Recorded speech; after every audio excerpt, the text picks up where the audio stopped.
covering all 4 major sports in the District of Champions. It's the DC Crossover Podcast with your hosts, Mike Cerrone and Ben Simpson. Hello and welcome to another episode of DC Crossover, episode number 116. I am Ben Simpson. That is Mike Cerrone, and we are glad to be here yet again for the off season as the show rolls on. Without, we talked about this a few weeks back that with no DC teams playing in the Stanley Cup or finals or NBA finals or things like that, the only DC sports thing going on right now is the Washington Nationals, who stink. So that's why we're doing the off season, where we'll mix in some other topics. We got some food topics today. Last week we did one of our first drafts of the summer. Oh yeah, the Disney Pixar animated movie draft. We're going to be rotating those in probably every other episode or so. So there should be a draft next week. We'll let you know what that's going to be when it's time to do it. got some good feedback. Yeah, it was. Yeah, it's about getting the people talking, Mike. And the people were definitely talking about Disney Pixar animated movie draft. So if you didn't check out that episode, go back and listen to it. Follow the show on Twitter at the DC Crossover and at Cerrone16. Follow the TikTok DC Crossover podcast. And that's really pretty much it as far as where to find the show. So I ended up putting a poll on TikTok. Nice. Okay. And it did get in the double digits for votes. Wow, that's more than we get on Twitter. We don't get that much traction on Twitter, so I'll take it. I think Twitter, going into social media talk, I think Twitter is kind of going out. I mean, Twitter is more so for just like rants and stuff like that. People don't go on there for fun. They go on there because they're pissed, or they go on there because they want to see someone else be pissed for them, or whatever it may be. But that's what I'm saying, is like TikTok, man. TikTok is where it's at, because I literally put a poll on there. Now, I would say it's unofficial, because we did have extracurricular, votes for when it comes down to our movie thing, because I had a lot of people texting me about, the picture that I sent out and stuff like that, right. that are not on TikTok. But for TikTok, we did have, let's see here. I think we had about, hold on one second. Let's see. I think let's click on it.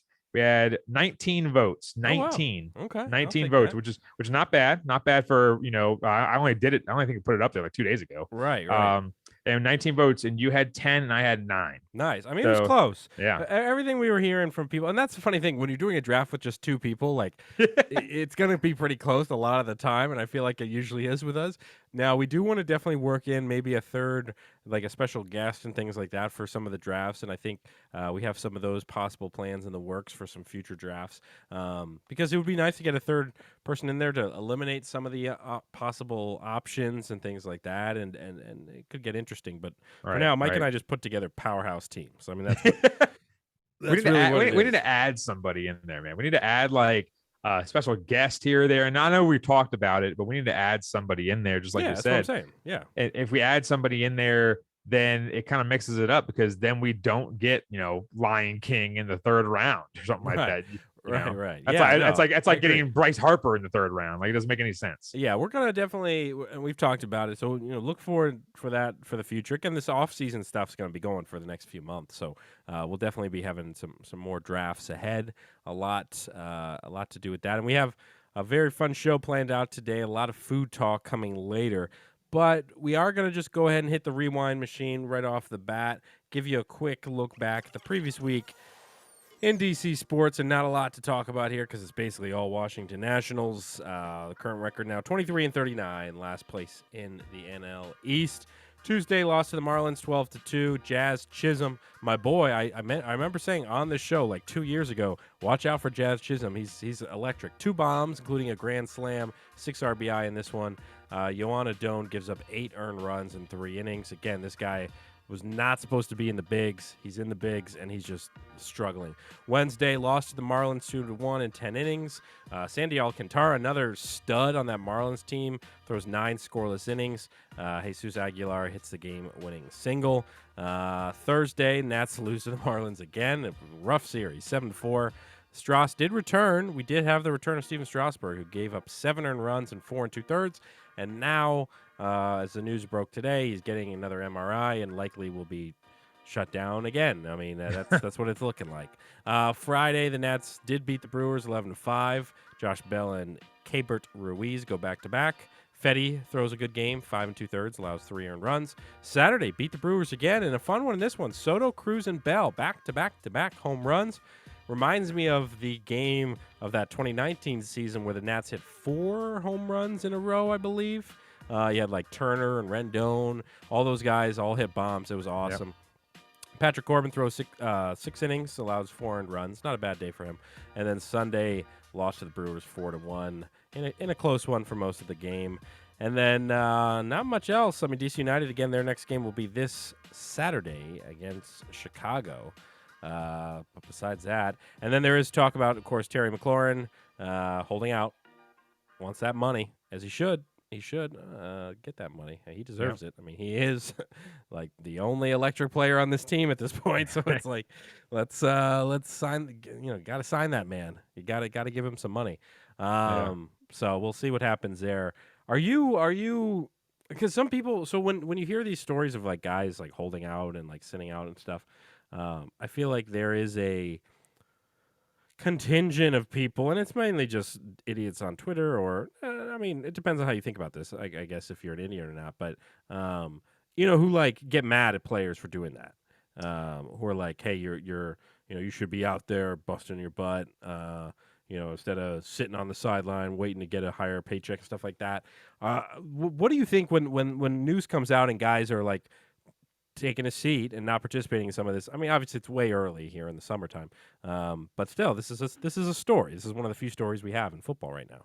Right. The biggest thing that I look at when it comes to people sitting out is it's a different type of business than every other type of workplace. Because every type of workplace, if I don't show up to school, then they're like, all right, we'll just take off your leave and then you get fired. If you don't show up to work, they're going to say, Ben, where you been? I don't know. And I don't know if they would. They might be like, yeah, you didn't even know this guy worked here.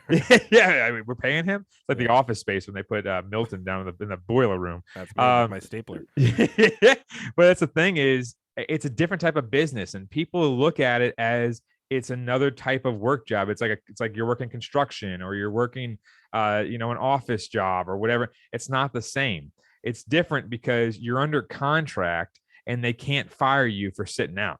Like you have contingencies in your contract, things you have to show up for, things you don't have to show up for that are voluntary, different things of that nature, to the point where I'm on the camp, or I'm more so on the fence for the most part, because yes, I believe you should show up to work. You have a contract. I believe that, you're obligated to go to that workplace. You're obligated to go to that team.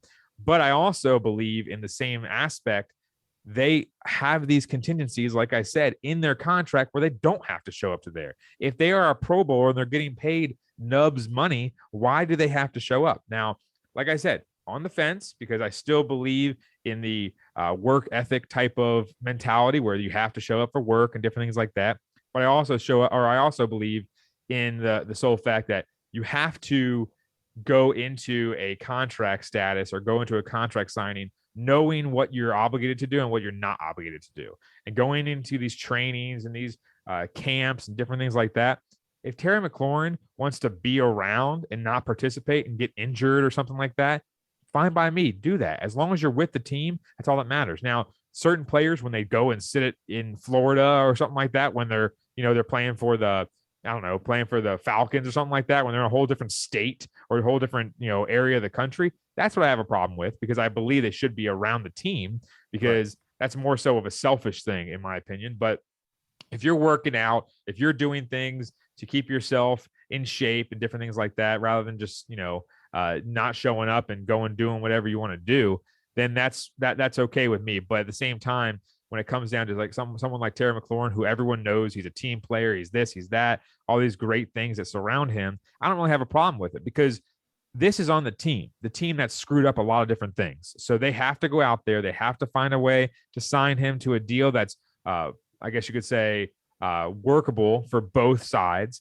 and acceptable for both sides, and try to, work something out, because this guy has been a team player since he got here. He was a 3rd round pick. He's made his presence known, and he's put his stamp on this city. So I believe that in general, I'm on the fence when it comes to both sides of should I show up or should I don't, to hold out. But at the same time, in this case, I believe that he's done enough to warrant maybe sitting out for a little while just to get that new contract, so he stays healthy and makes sure that he is he's ready to go for the season. The mini camp kicks off tomorrow and runs through Thursday. If he misses all 3 days, he could be fined up to $93,000. And again, they're working on that contract because right now he's entering his fourth and final year of his rookie deal. His $2.79 million base salary, obviously, Way low. getting a quite a deal on that. I think the highest right now is like 21 million or something. Yeah, something like that. So this is Unbelievable. well below market value. Now, question for you. Yeah. Do you think that he should get probably, I would say, do you think that Terry McLaurin should get close to $20 million? Yeah, I think he should. He deserves. I mean, as much as you can give him at this point, I feel like, I feel like he's that type of player. I mean, because you should go down the list. Like go down the list of the guys that are getting paid the most money. Like, and that's the biggest thing is when you're comparing some of these players, the biggest thing is he as good as this player? Is he as good as that player? Because I mean, when you're looking at the salaries, it's kind of funny to me because some of these players obviously are making tons of money, but he's not producing as much as those type of guys. Yeah, here's some names. Obviously the guy getting the most per year is Tyreek Hill, $30 million. And then underneath him, you got Devontae Adams at 28, DeAndre Hopkins, 27.2, Cooper Kupp, 26.7, A.J. Brown, 25, Stephon Diggs, 24, and then you get down to like the 20. So DJ Moore, 20.6, Keenan Allen, 20, Mike Williams, 20, Amari Cooper, 20, Godwin, 20. Sweet spot, 21 million, dude. Sweet spot, 21. That means you're under Stephon Diggs, you're under Cooper Kupp, Hopkins, all that. Now, AJ Brown, I think is way overpaid, in my opinion. Yeah, 100%. I think he gets hurt way too much, stuff like that. But you're looking at Keenan Allen. Keenan Allen's a pretty damn good receiver. Mike Williams, they overpaid him a lot. So let's be honest here. 25,000 is the difference between Keenan Allen and Mike Williams. That's terrible. Amari Cooper, Chris Godwin, he's a number 2 receiver. Let's be honest here. But you're looking at it and just saying, in this sense, 21.5 is probably the sweet spot. Right. Yeah.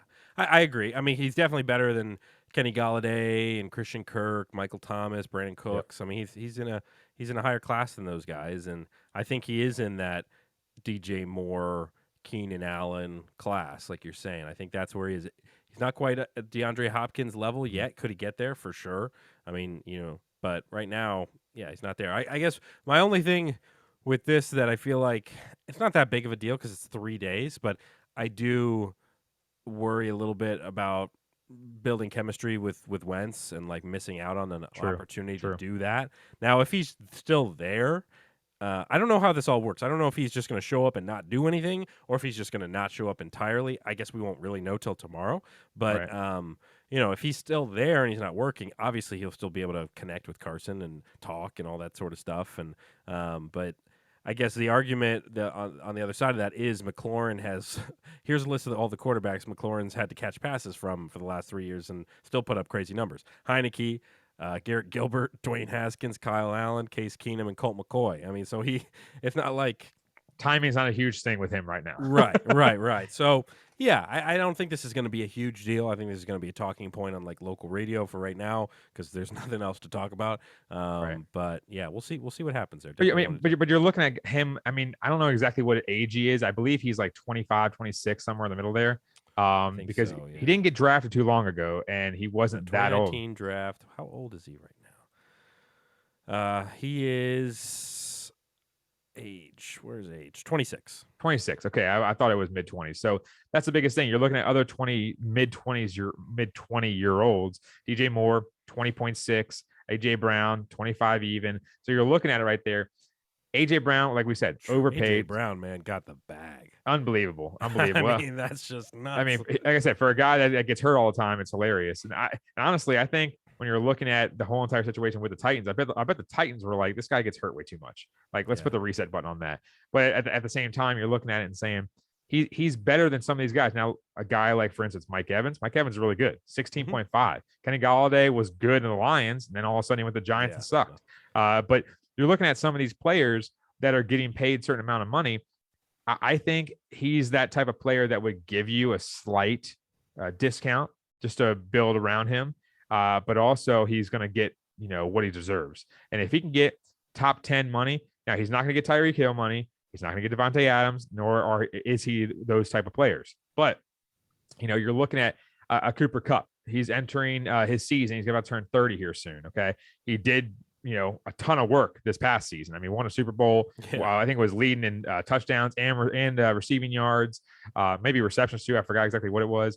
But like the thing about it is you have 3, maybe 4 years younger than him. So it's like you're looking at it and saying, this guy is young. If you can sign him for a $7 million or 7-year deal, worth this amount of money, the price is going to go up eventually. But if you can get him for a decent deal right now, that's going to save you from breaking the bank and also giving him what he's worth, which is, because the problem is I see this team going out there and signing him for like $33 million a year, which is going to be ridiculous because he's not better than Devontae Adams. I'm just saying that right now. Devontae Adams has been proven year in and year out. Yeah, he had Aaron Rodgers, but this guy was a monster his rookie year. It was crazy. So you're looking at it and saying he's better than a DJ Moore, I think. He's more reliable than a AJ Brown. He's right in that wheelhouse that we just talked about. And if you can get him in between DJ Moore and Stephon Diggs, that's going to be perfect. And I think he should be happy with that because, first of all, $20+ million is a lot of money. Yeah. But also for the sole fact that in today's age, salary cap keeps going up, but you need to make sure you have money for other players. And right now, if Carson stays there, if he doesn't stay there, depending on what happens this year, they might have some more cap space. But at the same time, it's like I do take offense to certain guys that take a ton of money that are like, oh, I want to be the top paid guy because I want to make this, I want to make that. Like, that's fine. But you go out there and you do your thing. What does a team do? Go 3-13 or 3-14 nowadays? Like you got to make sure that you actually, if you want to have a team aspect, if you care about anybody but yourself, you got to go out there and have a team friendly deal that actually makes sense for you. Know that you're not the best player at your position. Know that you're not worth $33 million, even though your ego might be huge. I'm not saying that's Terry McLaurin, but what I'm saying is I think he's the type of player, which we've seen year in and year out, that could give you that team-friendly deal, but also make sure that he gets the money that he deserves. And the nice thing with Terry is he at least how it seems the past few years is there really hasn't been a lot of drama with Terry. He's not one of those guys that's going to be talking to the media saying outlandish things or going at ownership or whatever. Like, he's a pretty quiet guy and just goes about his business and does obviously a tremendous job. So top 10 wide receiver, he deserves top 10 money.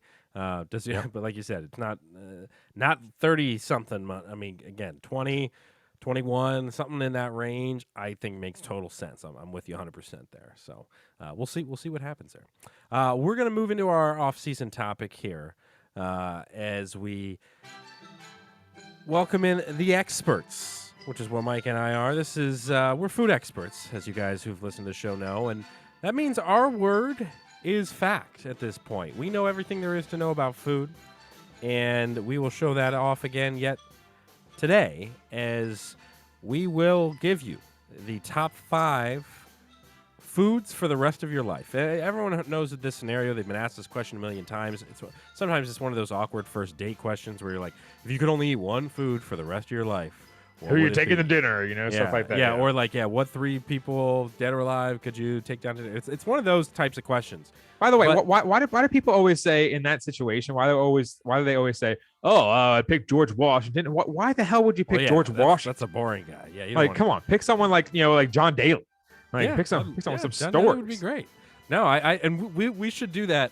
We should do that. Like, maybe one of the segments we'll do this summer. We'll do a dinner table, that's right. Dinner table meal. Yeah, we'll do that. Either a draft or a different version of it. But so what we're going to be doing today is we are going to be putting together the definitive top 5 favorite foods before you die, or one food the rest of your life, however you want to phrase it.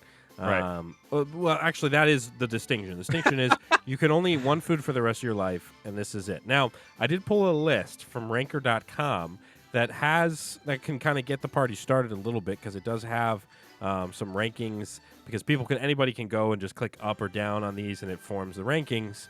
But we're going to put together the definitive top 5. So we'll start with their list, though. At the number 1 slot here, they have pizza. They have pizza at number 1. which I feel like will be in our top 5. I feel like Yes. pizza, it's one of those foods where it's like, I mean, it's good for any meal. I mean, you eat pizza in the morning, like the next morning after a night drinking, you got leftover pizza in the fridge. Sometimes it tastes good cold, like first thing in the morning or whatever. You've got, obviously for lunch, for dinner, of course. I mean, one of my favorite times to eat pizza was always drunk in college. You order Domino's or Papa John's or whatever. Yep. I remember 5 deal. there were so many times where we were just drunk out of our minds and we would call Domino's, and then like halfway through calling, like being on the phone with them, like forgetting that we were even on the phone with them, and we just continue what we were doing. And then you hear a guy on the other line like, hello, like what, where am I? I remember one of the biggest tragedies who of is my this? life happened once where I ordered pizza online. I waited for like 2 hours. It never came. Then I called the place, and they were like, and apparently I had entered in my phone number wrong on the online thing. And so they'd been calling a different number, and they'd been waiting outside to give a pizza, and then they just turned back around. I almost cried at that moment. So pizza means a lot to a lot of people. I think I'm not going to say where we're going to put it yet, but I think pizza Yes. has got to be in our top 5. Would you agree? I would agree. The only knock I have on pizza in general, and I'm not going to get too into this, is the sole fact that if you get specialty pizza, that is when all of a sudden it becomes bad when it gets cold. Sure. Like Sure. you can't reheat, a wood-fired pizza that's kind of thin and stuff like that. Because then when it gets cold, it's like, I mean, I got a margarita pizza one time, and it was. I mean, it's beautiful when it comes out and everything like that. Then all of a sudden you put it in the fridge, and then you take it out the next day, and it's like it's hard to break off to one Like another. the tomatoes get really like thick and hard too. Well, I don't do the tomato bit. I'm not a big Okay, tomato guy, okay, but I'm talking about like the margarita pizza that has the basil and the mozzarella on there and Okay. stuff like that. But like that kind of stuff when it's thin and all that kind of Mhm. stuff, it's like Domino's or Papa John's. Okay, sure, I can eat that cold, whatever. But when it's like a specialty pizza from a nice oven and different things like that, a Right. wood fire, they're throwing sticks in there and stuff like that. Right. Like that's when it comes a little bit bad. But Yeah. at the same time, I would say pizza would definitely Pizza be will definitely be in there. All right, so for number 2 on their list, they have, and again, this is foods that you can only eat this food the rest of your life. Number 2 on the list, they have Chinese food. Now, this could be interesting because Chinese food is so broad where it's like, I feel like that means that you could try different things from the Chinese food menu in a way. Where Right. it's like you could have one night, you could have sweet and sour chicken. The other night, you could have, crispy beef or whatever. I mean, you could like mix it up, but it has to be Chinese food. That's the only thing that I think could possibly work with this. But for me, Chinese food is always one of those things where I almost never eat it until there's a weekend where, like, let's say my wife's out of town or something and I'm here by myself. It's Right. like I just order a bunch of Chinese food and then you just kind of eat that through that the whole weekend or whatever. Yeah. I mean, besides that, Chinese food is not really a go-to for me, Yeah, Chinese food is definitely now. I don't know if we want to put a stipulation on this of how we're actually going to rank these because of the sole fact that, like you said, Chinese food, it's a very big umbrella, very, very, very big umbrella to the point where when you say pizza, what kind of pizza are we talking about? We were talking about regular cheese. We're talking about meat lovers. We're talking about whatever. So it's like when it comes down to that, I think that we should just use the umbrella under this. I Like, agree. Like, yeah. when- Like you when could have pepperoni. So you have to have pizza, for example, but you don't have to just have cheese pizza every meal. You could mix it up, pepperoni, Yeah. meat lovers, whatever. But it has to Right. be pizza.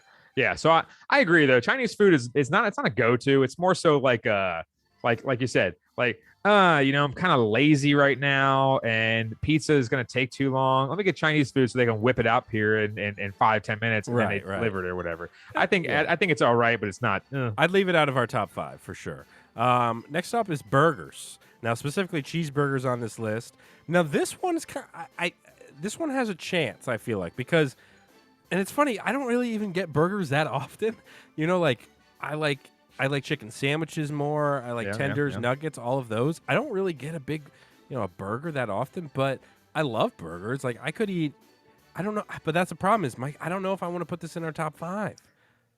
It's tough because you look at going to a restaurant. Picture this: you go to a restaurant and you look at their menu and you're like, it's like going to Outback and saying, "Oh, can I get the cheeseburger, please?" It's like you go to Outback, a steakhouse to get a steak. You go to a steakhouse to get a baked potato and something else, or you don't go to a regular restaurant and say, "My first thought is getting a cheeseburger," because that's the difference. Is that a lot of the fast food restaurants and a lot of the Chipotle, Five Guys type restaurants, like the In-N-Outs type things. Yeah. Not the In-N-Out restaurant, but you know what I'm talking about. Like those quick ones are mainly burgers because they corner that market. You know, McDonald's, Burger King, Five Guys. You know, you have Sonic. You have all these different places that Roy Rogers. They always have burgers. They always have burgers because burgers is easy to make, and it's not like you go to, like I said, a restaurant and say, "I want the cheeseburger, please." Like, because it's not like a fancy food. It's more so like we said before, a barbecue food. Something. Oh, let me go whip on the grill and throw some burgers on. You know, like it's more something like that. You know, it's not like let me sit down and enjoy this nice pizza or enjoy this. Burgers. It's like a classic thing that you can easily make in a matter of 5 minutes. Yeah, and it's so, and you could do different things with it. I mean, you could do like a breakfast burger where you're making a burger, but you throw some eggs on there or whatever, and bacon. And I mean, there's a lot of different things you could do with it. I'd say it's a maybe right now, probably in our. It's on the cusp. It's on the cusp. So I'm gonna bounce around a little bit, and I'm gonna throw some at you that are further down on the list. But I want to curious if you think mac and cheese is one that I feel like could be potentially in the 5. I feel like mac and cheese is one of those things where it's like, whether it's in the box or it's like you're at a restaurant and it's like a nice side of mac and cheese or whatever. I feel like I've never been let down by mac and cheese. Like I've never really had, even the worst mac and cheese is still pretty good, like that Potbelly's like 1045 mac and cheese where it's like leftover from the previous day and it's disgusting. Yep. It's like, I still like it, man. I still get it. And it's like, I'll eat it. I mean, it's just melted cheese and like pasta shells. It's not, and then there's the ones that really elevate it, where you get the mac and cheese where it's got like different stuff in it, like you throw meat in there or hot sauce in there or whatever, buffalo chicken mac. I mean, all that sort of stuff. So I feel like mac and cheese might be in the running here. Yeah, if you want to leave it as mac and cheese for the umbrella and then have toppings and stuff like that in there, okay, 100%, I would put it in there. The only problem that is mac and cheese with just like say condiments like hot sauce and stuff like that. That would be a kind of thing for me because it's like cheese noodle. It's like, okay, it's great. Don't get me wrong, but for the rest of my life, it's like it's breakfast, lunch, and dinner. Mac and cheese. Fire it up. Yeah, it's something we'll say because it's our game. We'll say you can throw in some different toppings here and there, like you can throw in some meats or things like that, like whatever small to mix things, it up a bit. Small things. The majority of the meal, additives. But the majority of the meal has to be the mac and cheese for sure. So we'll definitely put there. What do you think about tacos? Tacos, I would, because there's so many different types of tacos, Right. Breakfast tacos, all that stuff. I'd be more in favor of burritos. I do love burritos more. Let's put burritos in there. So burritos, anything with that. because burritos, it's like literally, it's a lot less messy, and it's also you could pack so much into a burrito and then wrap it. When a taco, you call anything a burrito, really. Oh food is in the tortilla. I'm not gonna lie. Literally over the last year and a half, I usually get a tortilla or something like that. I have these bigger bowls. I put the tortilla down, and whatever I make for dinner, I just throw it in the tortilla. Yeah. And at the very end of the meal, after I'm done eating out of the tortilla, I just make the tortilla into a burrito and eat the rest. There's glorious. No shame in that. Man, it's great. That's why you're an expert here. And I think burritos have to be in there because breakfast burritos are a classic. And then like lunch and dinner, you can mix it up like lunch if you want to keep it a little bit lighter. You can have steak, chicken, lettuce in there or whatever, like with your meat. And then like dinner, you could really pack it out. I used to be strictly a bowl guy at Chipotle, and I've been a burrito guy now for 3 months. I got a bone to pick with Chipotle. Well, yeah, trust me, I'm not. I was a fan of a long time. They've kind of gone downhill a little bit for me. But I was a burrito bowl guy for like 5 straight years, every single Friday. And now I've switched over. I am a burrito guy now. Ooh, turn to the dark side. Okay, Anakin. Burrito guy. Hey, what about spaghetti? So this is interesting because I wonder if we can get away with the pasta umbrella where you can mix it up with like fettuccine Alfredo, spaghetti, but it has to be a pasta dish. Or if we have to just go straight up spaghetti. I would say it has to be spaghetti. We'll say spaghetti and meatballs with an additive of whatever sauce you like. But obviously more so it's going to be like meat sauce, stuff like that. Right. Because fettuccine, because you can call it like fettuccine Alfredo and stuff like that, but that's not spaghetti. Spaghetti is more so the what are they Right, called? right, The spherical noodles. Yeah, I don't even know what the hell you would call them. Like angel hair pasta, stuff like that. But it's like I fettuccine do is a love little bit different. spaghetti, man. I mean, when I was a really picky eater back in the day, like I swear, like I would have spaghetti like every day. Like Dude. it was literally just all Oh I my ate for God. so long. I got a funny story. So I was over at my buddy's house the other day, and apparently his kids are semi picky. And he opened up his pantry, and I looked over there, and I was like, I've never seen so much pasta in my life. There was literally at least 12 boxes of pasta in That's it. hilarious. I looked, I said, dude, you got enough pasta in there? And he's like, That's my kids love it. And I'm like, all right, whatever Oh, floats yeah, your boat, dude. man. I mean, Boil up that water. Lucy, she'll eat anything that has like bread and cheese. So like grilled cheese, quesadilla, pizza. She's into it. And then chicken nuggets. I mean, almost every night. It's almost every night is chicken nuggets. I got bags and bags of frozen nuggets in the freezer. And yeah, kids, man. Because that's the thing. When you have kids, it's like if you find something that they like to eat, you're like, all right, well, I'm just gonna give you this for like every meal because I know you're gonna be happy with it. Oh, I had to throw this in the oven. That's all I have to do. Okay, I think spaghetti. I'm fine with this because, like I said, I was a spaghetti head back in the day. I was eating spaghetti left and right, and even to this day, like. You go to a really good Italian restaurant, I'm telling you, like you think it's like you think it's like lowbrow or something, but you go into a really good Italian restaurant and you get spaghetti. Like sometimes it's the best thing that they make there, like because it's homemade noodles and they do all that stuff. It's like spaghetti, and I've had spaghetti at like 9 a.m. before, for sure. Oh yeah, 100%. For sure. Oh, I mean, yeah, there's some mornings been where days. you go in the fridge and you're like, man, I don't have anything breakfast wise, but I do have this leftover spaghetti. I'm just gonna throw it in a bowl, throw some Parm cheese on it, and eat it at 9 a.m. Man. Hey, I'm not gonna say that I have not in my life, quote unquote, boiled up pasta at like 10 a.m. because Yeah. I had nothing else in my fridge or anything like that, and I just sat there and ate a bowl of pasta at like noon. There was a time in high school where almost every single day after high school, getting home at like 3 o'clock or whatever, I would go and boil up like a whole box of spaghetti and just sit there and eat it at like 3 p.m. My parents would get home and be like, "All right, we're making dinner." I'd be like, "I'm full. I'm good. I'm fine. Don't worry I about had me. 3 bowls of spaghetti." So I think we have a really solid 4 right now. Now the real question is going to be, so right now we have pizza, mac and cheese, burritos, and spaghetti, with burgers kind of on the honorable mention side of things. Okay, I gotta write these down. Yeah. I got it typed up too. Pizza, mac and cheese, burritos, and spaghetti. We have to now figure out who occupies the 5th spot in the list here. And I think there's a couple different ways you can go with this. And I'm going to throw just some options at you and see what you think here. Hit me. So there's like, you could say like chicken tenders / nuggets. You could say like that realm. You could go chicken sandwiches, like as a whole, like the actual sandwiches like Woo Boy or even just regular, like, chicken sandwiches. Okay. You could go fried chicken, like we're talking, drumsticks and things like that.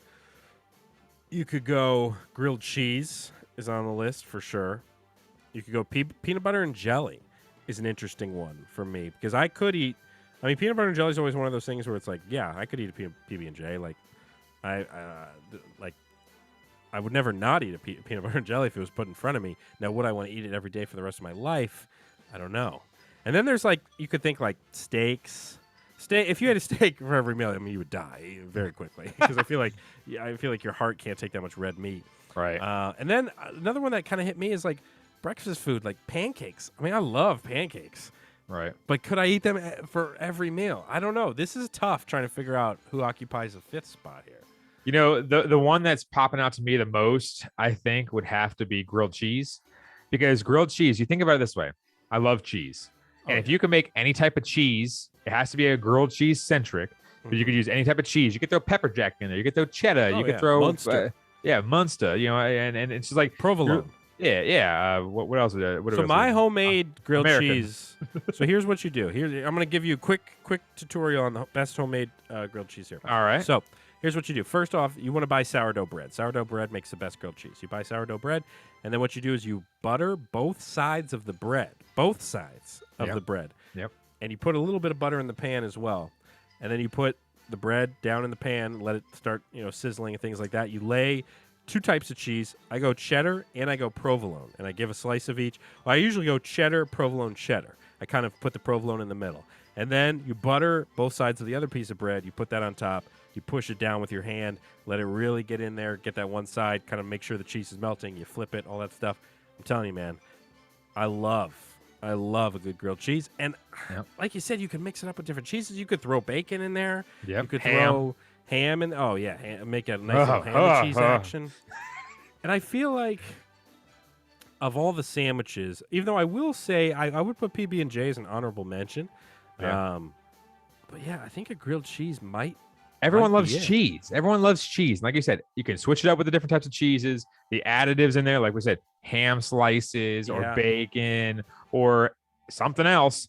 You're just looking at it and saying, man, this is great. My Graham used to always make the best grilled cheese in the world, where she would literally, like you said, butter both sides of the bread, put some butter in the pan, melt the cheeses, put a little extra cheese in there. I mean, it was phenomenal. And that's the biggest thing. Have you ever had Spam? So I haven't, but I'm sure it's good. So Spam. So when I was in college, she sent me this gift box or whatever. Not really a gift box, like a to-go box or whatever. Gave me two cans of Spam. One time, like we were saying, I was a Nubs college kid, and I was sitting there, didn't have anything in my fridge, didn't want to go out and get anything. And I said, well, I got these 2 cans of Spam. Called my grandma up, said, how do I make this stuff? Like an alien. Right. And she said, literally turn on a pan, spray some Pam in there just so it gets, or put some butter in there, whatever.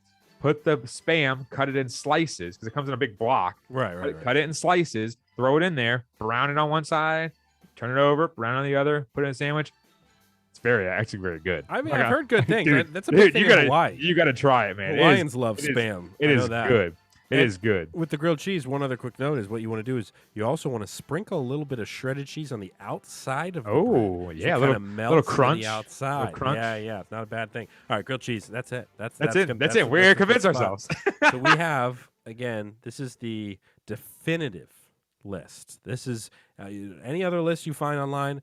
Doesn't matter. It looks like somebody put fruit on this list and salads. So you're going to be eating a salad for somebody. Vegans. Just also, I really like that somebody just put bread on the list. Like you just nothing else with it. You just literally eat a baguette.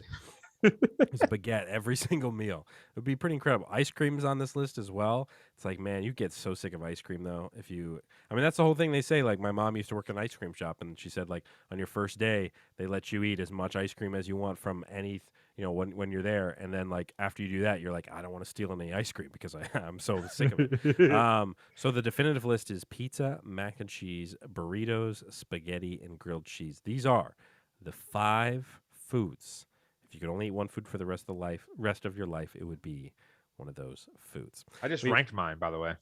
Oh yeah, it's true. I'd be interested to know your rankings of those. Okay, 5. so out of those 5, so you can do it too. Out of those 5, my number 1 is spaghetti. I love me some spaghetti. Okay, because if you got some spaghetti, maybe a couple of meatballs on there, some meat sauce, dump a truckload of Parmesan cheese on that thing because it makes it so much better. Unbelievable. Great. Love it. I could eat. Are you one of those guys? And this is what I do: is we're like, I need the Parmesan thing right by my bowl because I know I put some at the top at the beginning, but I'm refilling it almost after every bite. I'm putting more cheese on there. So here's the ticket. What I do is I scoop it in. I make 1 scoop and then maybe another smaller scoop Parmesan cheese on it. Then I put 1 more scoop, maybe another small scoop Parmesan chease on it, and then I put the sauce on top, and then I mix it in the layering. Yep, actually. I got a layer. It's like a layered cake, like a cake. Yeah. And then my second one is the za. I love me some pizza. Obviously, that's number 1 on here, but I think pizza, like I said, the knock on it, spaghetti, you can eat it pretty much cold, something like that, different things like that. Pizza, you can too, but the specialty pizza, it's a knock for me. Number 3, grilled cheese, like we just talked about. That's going up the list, apparently. And then 4, some mac. 5, the burritos. I can't even really argue with that ranking. I mean, I could see myself with those rankings too, in that order. Honestly, like, yep. Yeah, I'm with it. And again, I almost was this. I almost ate spaghetti every meal back in the day. So yeah, I could definitely be down. It's so good though. It's just so because there's so many different varieties under that spaghetti and meatball umbrella that you could do. Like we said, you could put Parmesan cheese on there. You could put meat sauce in there. You can go straight. You can go Alfredo sauce if you want to get wild. And they had vodka sauce as well. I mean, there's so many different things you can do. And then it's just spaghetti. And spaghetti is just so good to the point where it's like you're not sitting there stuffing your face full of bread. Yeah, it's carbs, But at the same time, like when you think about it, if you sit there and stuff your face for a whole entire pie of pizza, like me and you can do in like 10 seconds, Easily. At the end, you're like, I just ate a whole entire box of pizza. Yeah. And it's, you don't think about that with pasta. You're like, man, I'm bloated right now. But then all of a sudden the next morning, you're like, I'm feeling pretty good. I'm ready to run a marathon. Yeah, that's what you do. That's So what Michael you do. Scott did. We'll move on. Yeah, that's so funny. We're gonna move on to the Sultan of Seltzers. Oh, I got some new music. Sultan of Seltzer reviews. As the Sultan is entering the building here. Again, this is where Mike the Sultan Cerrone the Sultan gives his reviews of various seltzers here. Previous seltzer ratings. You had Three Birds Hard Seltzer Mango Lemonade, 7.6 out of 10. Smirnoff Pink Lemonade, 7.4 out of 10. Truly Kiwi Mojito Style Poolside Pack, 6.9 out of 10. We'll head into our fourth rating here as I welcome in the Sultan. The Sultan is here. Hello, everybody. I don't know how to say hello in any other language. You don't want to. You don't want to put an accent on that. Not in 2022. That's for sure. All right, here. So I tried to wear a shirt that matched the can. Oh, this you is did, yeah. Truly, I didn't do that on purpose, by the way. Okay. Truly, I'm not that smart. Classic lime margarita style. So we're going with an classic lime. Yep. Margarita style. So I tried to go a little classy in this one by going with the classic. And this is I think it's another limited edition or a new edition. So it's pretty nice. I tried to go with the lime because lime is like one of the most common seltzers you can find. Sure. I was gonna go with I think it was called chili or Chilean or something like that. Mango, but I'm trying to save that for another day because mango is like our go-to. Right. So right. I love Truly classic lime margarita style hard seltzer can. I love these cans. Solid can. Truly is just on point with their colors, vibrant, everything you want to say. And they got a nice little black tab on here, which makes it even like it doesn't clash at all. It makes it look nice. It's better than the silver one. It's a great can. It's a great can. Great can. I'm great completely can. with you. Love so the Sultan is going to be taking some sips here. Again, Truly tends to knock it out of the park when it comes to the seltzer game. Now, the Kiwi did not do great last week. Again, 6.9 out of 10. Yeah. But that was the poolside pack. So this is the margarita style pack. This is margarita style pack here. They're just loading everybody with seltzers nowadays. Right. So, by the way, this is 5.3% alcohol. Usually they're 5.0. Right. So that's nice. So it's a little bit more bang for your buck. The initial taste, pretty good. Pretty good initial taste. Okay. Yeah, you gotta lime isn't my favorite, but No. it's still pretty good. I like lemon lime, like a good old Sprite, but Kind of reminds me of a Sprite, Mountain Dew type thing. okay. But 7-Up, Mountain Dew, But it does have right. that hint of alcohol, which you can taste, which you should. It always hits your head first. That's where I always feel it. Alrighty, so and there's no deceiving thing, kind of like Mike's Hard lemonade freezes, right. which we'll go to another day. Yeah. I think I'm ready for the review. For the review. All right. Oh, I guess I got to do the drum roll here. Let me go back to this other part of my soundboard. All right. Sorry, I got a little ahead of myself there. Ready for the drum roll here. Hit me. Truly classic lime margarita style. Truly classic lime margarita style, beautiful green can is an 8.2. Wow. 8.2. Tell you. Wow. Truly hit this one out of the park. I'm not gonna lie. I did try some of the other ones in this pack. Probably quite a few. Yeah. Beautiful pack. Much better than the poolside pack. So they're back in my good gracious. And I'm telling you right now, 8.2. Great score. Truly classic lime margarita style. The crowd loved that. You were on point when you said it tastes like a Sprite with a hint of alcohol. That's exactly what it tastes like. Wow. Exactly. The Sultan of Seltzer has spoken. Go out and get yourself. I mean, Truly should be sponsoring the show. Let's be honest. Truly classic lime margarita style pack. Go get it for the summer. I mean, hey, July 4th's coming up. You want to be the hero of the party? Show up with one of those packs. Yeah. And you're gonna be the hero of the July 4th party. That's for sure. Oh yeah. Because I gotta get I'll probably get myself a pack this weekend. Actually, I think it's in a it's like a baby blue box. I think maybe. Okay. But it's margarita style, so it's that box. But I'm telling you right now, I'll get the pack this weekend. I swear it tastes like it looks like a Sprite. Let's be honest. Love here. it. But it's I also do like the wording. It's in white and the colors just are flowing, man. And it's just like That's the biggest thing is the peel is a big thing. You don't want some nubs appeal Right, thing. right. But then, like you said, you hit it right on the. I couldn't even come up with something like that. And I'm the salted. They literally this one tastes literally like a Sprite with that hint of alcohol, which when you get that little hint of alcohol, but it still tastes good, you're like, I'm gonna have a good time. It's like a really well mixed vodka Sprite, probably, where it has the alcohol in it, but you don't necessarily taste it as much, like little hints of it, but Sprite heavy. That's why I love vodka Sprites for sure. But you know it's gonna be good. I mean, it's gonna be having a good night because you're like, I could drink like a million of these things, and it's 5.3% alcohol, so it's even more percent alcohol than a Budweiser, and Budweiser tastes like butt. So it's like, that's true. So let's be honest here. It does. Let's hit up the final lap. A chance to go over some bigger stories in sports. 90 seconds on the clock. Here we go. Fun weekend of College World Series. I watched a bunch of these games, and one of the biggest one, of course, was Notre Dame knocking off the top team in the country, Tennessee baseball, to advance to the College World Series. This was nuts. All I care about is Tech, and I still don't care about them that much in a sense. So you know more than me. I watched some of Tech this weekend too. Aaron Judge hits his 23rd and 24th home run of the season. And I looked this up the other day. He is not that far behind Barry Bonds' pace at this stage of the season when Barry went for 72 or whatever. Kind of pretty impressive to see this many home runs right now without the steroids. Yeah, exactly. It's not that it's pretty impressive, but I mean, it's just kind of crazy because I don't think anything's going to live up to the Sammy Sosa, Mark McGwire years. Like that was just like every night was tune in baseball. I don't think anyone really cares about Aaron Judge possibly getting on the pace, but still pretty impressive. Yeah, without the steroids, that's the big thing.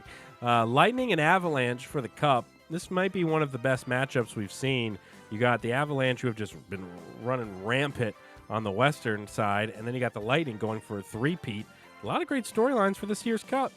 It's nice to see Colorado in there because everyone knows Colorado's history, and everyone also thinks that Colorado is like one of the premier hockey teams. Like their name is the Avalanche, for goodness sake. It's not like they're the Sunflowers. Like, let's be honest here. It's like Avalanche just screams hockey. That's all I can say. And then the Celtics and Warriors all tied up at 2 games apiece. Yep. Obviously, a huge Game 5 tonight as we record this. I mean, at this point, it would be great if this thing went 7. But I think who wins Game 5 might win the whole thing. Yeah, I mean, it's a great series so far. Like we talked about before, the last couple of weeks or whatever, this series is kind of like a weird type of matchup because both teams don't really have a true and premier big man. It's a lot of shooting. It's a lot of ISOs, different things like that. So it's going to be kind of crazy. You know, I'm not too invested in it, to be honest with you. Yeah, same. But at the same time, it's pretty cool to see it be this close. It's tough. It's always tough for the sports where you just don't have a dog in the fight when it comes to playoff times. Right. And it's like, you know, NBA is one of those sports where, yeah, you can still get some good entertainment value, even if it's not your team, because those games are pretty entertaining. Obviously, in the NFL, like, it doesn't matter if the Commanders are playing or not. Like, you're going to watch NFL playoffs because they're just one-off games, and so, like, there a lot there. Baseball, I could see why people wouldn't want to stick around and watch 4 hours of a teams that they don't care about. I mean, I definitely skip all the West Coast games, of course, for baseball and things like that. I'll usually tune into some of the American League, series and that sort of stuff. But yeah, I'm with you. I'm not super invested. Am I going to be celebrating if the Celtics win or celebrating if the Warriors win? No. It doesn't really matter to me. I love Draymond Green. It'd be great for me if he got another ring. If he doesn't, I'm not going to cry about it. Yeah, let's be honest here. Let us move now into the trivia, as we do every week. DC sports trivia, as well as a Detroit sports question in the mix, just to keep me involved from a trivia host standpoint, as I will give Mike a Detroit trivia sports question here. We'll start with mine here. Upon his retirement in 2013, what Lions kicker held the NFL record for the most games played for a single team with 327? Say it one more time. Sure. Upon his retirement in 2013, what Lions kicker held the NFL record for the most games played for a single team with 327 games? Longtime Lions kicker. Retired in 2013, almost 10 years ago. See, that's what's tripping me up. I miss him every day. That's what's tripping me up because because I want to say Matt Prater, but Matt Prater's not it. Right. Because Matt Prater's Prater, not it. yeah, he went on play with the Broncos, I think. Yeah, this guy's 51 now, and he spent 21 years with the Detroit Lions. Gosh, Got drafted in 1992. I was born. I was one. Gosh, Wow. So I lived for 21 years of my life with this guy as the only kicker of the team. It's kind of crazy. man, I want to say Martin Gramatica, but I don't think that's it either. No. Can you give me the initials? Sure. JH. Oh, that sucks. 2-time Pro Bowl, second team All-Pro. That stuff's not going to help me. I know. Born in Spokane, Washington. Oh, that one's going to help me a lot. Yeah. Yeah. He played at Washington State University. Why am I blanking on this guy's name? Well, I feel like it's keep in mind you're being asked a Detroit sports question. and well, you're not a yeah, Detroit but it's, sports I still know some. It's like you'll know this name for sure. Like I want to say it's John something. it's not John something. It's Jason Hansen. See, I figured the last name is very familiar. That was on the tip of my Yeah, tongue. Hansen, because I'm sure you saw it on jerseys and stuff. Yeah. Yeah, I mean it's crazy. It's crazy to think about it that he was literally on this team for 21 years. Did you guys have Gramatica at one point? I think so. Yeah, I think that's Like where you got briefly, that from. because he was I think he went to like the Bucks and stuff. And then like you're right. that. Prater was on this team too for a couple years, but yeah. I thought Prater was on the team for like 5 or 6 seasons. I thought he bounced around Because I know he was on the Broncos. Anyway, I just know that he was He on was on the Lions. Oh no, you're right. He was on the Lions for a decent amount. Yeah, about five seasons or so. Yeah, I thought it was. I was like, he wasn't retired in the Yeah, last. 2020 he left the Lions. So Right. Yeah. but yeah, Jason Hansen. Yeah, I mean, for my entire childhood, it was like, I thought every team only had one kicker for like 20 years. Like I thought that's just what it is. Like this is your kicker now, because kickers can play forever. I mean, Yeah. as long as you don't get knocked up and get hit, you can kick in the NFL for 20 years as long as. Now, obviously, like once you start missing a couple, then it's like, all right, you're done. Like they're gonna throw Right. you out. So as long as you're somewhat consistent, you can last a long time. Well, I mean, look at Vinatieri, Vinatieri. Yeah, exactly. Vinatieri. Janikowski. Yeah, Janikowski. Yeah, a lot of those guys. I mean, it's not a bad life, man. If I ever have a boy, I'm gonna be like, all right, man, we're taking you to the backyard. We're starting to practice right now. You're kicking field goals because Well, that's the thing. Yeah. I think you should be a punter instead, because if you could, Yeah, because sure. think about it this way: if you're a guy like a Roberto Aguayo, okay, if you're that Right. guy and have so much pressure on you to be, you're the #1 ever NCAA kicker, and you get basically drafted in like the 3rd round or something like that, and then all of a sudden you get that's cut. true. It's Yeah, that's like true. it's like there's so much pressure when it comes to that. Punting, people shank punts and they forget about it 30 seconds later. Yeah, They're like, man, yeah. that punt sucked. And then all of a sudden they're like, all right, first down on defense. Like it's like they don't think about it. Like kicking, you look at whatever that guy's name is. I'm blanking for the Bears, who literally sat there and missed a field goal for them to win a playoff game. Santos. Yeah, it might have been Santos, who literally missed a 35-yard field goal that was literally at home too, and they lost a playoff game or something like that because of it, like an easy chip in. That's the thing. There's so much criticism when it comes to Or field Cody goal Parkey. kicking. Parkey. Parkey, that's right. Santos is their kicker now. No, Cody Parkey. Yeah, the double doink. Yep. Yeah. Yeah. And everyone sits there and ridicules you because, oh man, a chip shot, I could do that. It's like everyone says it's a chip shot. It's but then true. when, It's when true. you get there, but then the punter, it's like I said, you shank one. It's like whatever, It's like, oh, it sucks, but you could be a was it his name Marquise King? I think that's his name. Maybe I'm thinking of a different guy. I'm trying to think of it. There's a guy the guy in Pittsburgh's not King. King was in the Raiders. They goes out there and like Tress Way. He goes out there and kicks Tress Way, yeah. 50 yards every time and has a job every single year and just does his duties. He just has to hold. He holds for Sly, and then he kicks his punt. So yeah, it's not a bad way. It's not a bad way to live. It's not. I mean, yeah, he's Tress Way's 32. Yeah. He's been in the league a long time. I mean, yeah, you don't make a ton of money, but you make more than you would working in an office. That's for sure. Make more money than me. Yeah, right. And by the way, I saw a TikTok the other day of this this is like his PE teacher, and he was like, oh, this is what PE teachers do or something like that, and like This guy's like, "Can I have the ball, Mister Blah blah?" And he was like, "Yeah, here you go." And he tosses up in the air. He has the ball in his hand, just pegs him in the stomach. Yeah, I've seen that guy. Does he have like glasses? And he's kinda Yeah, older? Yeah, I've seen him for sure. Oh, that's that. It makes me feel like I'm good at sports. All right, here we go. So this card is literally all Redskins questions. Great. Great.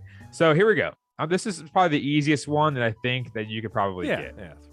After signing a monster free agent contract with the Redskins in 2009, the year I graduated high school, Right. Albert Hainsworth lasted only 2 seasons in Washington before being traded to what AFC team? I was thinking that would be what this question was. I was thinking it was going to be like, who did he get traded to? Oh, yeah. I was like, wait a second. You knew this question? No. I just mean like it had to be that. You know the team that he was with before? Before, wasn't he with I'm thinking like it was like a red jersey. No? They had some red in it, but very, very minimal. Sure. I don't know who he was. He was with the Titans. Okay. So I'll tell you the teams that are kind of calling to me for this Hainsworth thing is Call it. the Dolphins were kind of calling to me. I feel like he, but maybe I'm getting confused because maybe I'm thinking of like when Sue went down south to go play for the Bucks. But yeah, I'm gonna. You have a question, remember? I know, but like that's not gonna. What team is it? I'm just gonna go with. I'll just go with my gut. My gut said Dolphins. Dolphins was my guess. Same division, but incorrect.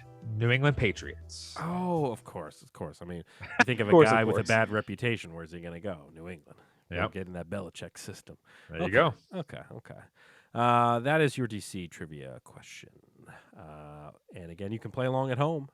And Check out the it's not just- TikToks. The show is, I mean, the questions are, I mean, yeah, Mike and I are asking each other, but it's really for you, the audience, to, have fun doing the trivia too. Let's get into the money line, sponsored by DraftKings. Our picks, as we again continue to struggle here in round 3 of our picks. 12 and 18 for Mike, 11 and 19 for me. It's been rough. But I feel better that you also are doing underneath your usual. Right. So it's not just me sucking. It's like, all right, we both stink. But I'm hoping to turn it around. I've been better lately. Like the last 3 weeks or so, I've been worse lately. right. The last 3 weeks, I've been getting like one or both correct. You've been getting like one or none correct. Yep. I feel like you haven't had a sweep in a while. So this week, my lock, I'm going to go Colorado. I'm going to go the Avalanche. -1.5. I mean, I know, obviously, Lightning are great. They're going for the 3-peat, but I just think the Avalanche, I mean, anytime you can get a sweep in the conference finals, you're like, all right, these guys are pretty damn good. Right. So I'm gonna go with the Avalanche here. And then my dog tonight, I'm just going to go Celtics +3.5. I think this series has kind of been kind of wild, kind of back and forth. You just don't really know what's going to happen. And I know the Celtics are the dogs heading into the game, but I'll just go Celtics +3.5. Why not?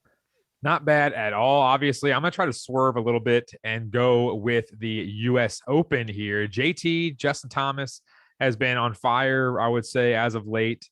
Had a really good finish, obviously, the tournament before here. Right. And obviously, he also won the PGA. So he's pretty much finding his iron stroke, which is nice right now. So I'm going to go JT, Justin Thomas, to finish in the top 5. Don't know the exact odds for that. I know he's about, 14-1 to win. So my lock would just be JT top 5. You can get plus money for that, I'm sure. My dogs, I'm going to go Jason Tatum over 30 points. Hasn't scored 30 points yet, but he's gotten close a couple of times, scored 26 and also 28. But I believe that if somehow the Warriors come out with a game 5 win, and all of a sudden in game 6, which this is for game 6, by the way. Right. That I think Jason Tatum's going to have to go off and try to do something spectacular, because Jaylen Brown, for me, he shoots a lot. But I think Jason Tatum is the best player on that team. Yeah, he is. And I think he's going to have to go off. And I think that 30 points, he's going to have to elevate his game to score and not have to lean on Al Horford and all those type of guys to go out there and try to win on a game. He has to go out there, put the team on his back, and score over 30 in game 6, because I think that the Warriors will win game 5. I think game 6, he has to go out there and put over 30 and get plus money for that. Got to get some live golf bets in here. Yeah. See what those odds are. Hey, they had good viewership apparently. I did tune into a little bit because I wanted to check out what the broadcast itself looked like, and I did like. So I'm sure you saw or heard about, like, they have the scoreboard on the left side of the screen, and it updates like automatically, and so like you'll see shuffling and guys moving up and down the scoreboard. It's like a the NASCAR standings and scoreboard. stuff. Yeah, exactly. So like that was kind of cool. The cameras all looked fine. I didn't tune in that much. Like it was like 10 minutes or whatever, but I was just like, okay, yeah. I mean, this More than I did. Yeah, right. I was like, yeah, this looks pretty good. So that's all I know. I didn't watch much of it. Did you hear? Obviously, the grumblings over the last week. Patrick Reed, Bryson DeChambeau. Oh, yeah. You know, they're going to go over there. So it's like, before you know it, I bet Ricky's going to go over there. And then, you know, I thought he might already have been. Yeah, well, you thought that everyone's been saying that, and the funny thing is that you're looking at it because these bigger names, yeah, Bryson, not a great character guy supposedly. Patrick Reed, same thing. So you're looking at some of these guys that maybe just want a fresh start, and also are bigger names, major winners, stuff like that. So you know, Charles Schwartzel, he did a really great job in that first tournament. But you're looking at it and just saying, some of these players that are going to go out there and change the tours and switch over and stuff like that, there's been a lot of fight in between a lot of people on social media and stuff like that saying, you know, oh, they're selling out. They're selling out. Well, sorry, if you had a chance to get 50 million compared to 4 million or something like that, I would think about selling out too. You know, and people need to think about this. The Live Tour is basically like moving from this school system to that school system. They have a totally different way that this school system runs. Same thing. I'm using that example because of myself. Right. But then this school system might pay a lot more, or this school system might pay a lot less, or whatever it may be. And it's just switching jobs to jobs. It's the exact same thing. I mean, think about changing from, say, going to the Nats to, you know, the Dodgers, like saying something like that. For instance, the Dodgers have a different motto. They have different owners. The Nats have different owners. So it's just a whole different experience. And this team might be paying you more than this team, but because of the whole entire premise of all the politics and all that kind of stuff going along with that, or world, whatever problems, that's what everyone has a fuss about. And that's the problem, is that people aren't looking at it as a business. They're looking at it as a, hey, this is not what aligns with my views. That's the problem that I see, is if you want to go get your money, go get your money. I'm not going to sit there and fight you. If you're one of the best golfers in the world and you feel like doing this, go do it. Like that's your own prerogative. I don't care about your opinions. I don't care about your views, all that kind of stuff. It's a business, and that's what they're doing, because the PGA Tour hasn't had any competition in years and years and years. Yeah. So that's how I look at it. And it'll be interesting to see, like, if this tour sticks around. Like, if 5 years from now, if we're still going to be seeing people on the Live Golf Tour, I don't know. Yeah, we'll get your money while you can. Apparently, yeah, exactly. Yeah, so we'll have to wait and see. That about does it for episode 116 of the show. Again, we will be back next week with a draft episode for sure as we continue the off season. Also, be sure to check out the other podcasts that we are producing. Bird's Eye View with Erica McCall. I believe episode 5 drops here this week of this season, of this second season. A bunch of episodes to go back and listen to. It's a great show, and we produce that. So definitely go check that out. And then follow us again on Twitter at the DC Crossover and at Cerrone16, and follow the TikTok DC Crossover Podcast. The TikTok, it's where it's at. Polls, dance videos with Mike. A bunch of great stuff on there. So definitely taking my shirt off. Yeah, he does. So if you want to check out the TikTok, that's what you get to see. Besides that, people, we appreciate you tuning into this episode. We'll be back next week. This has been another episode of the DC Crossover.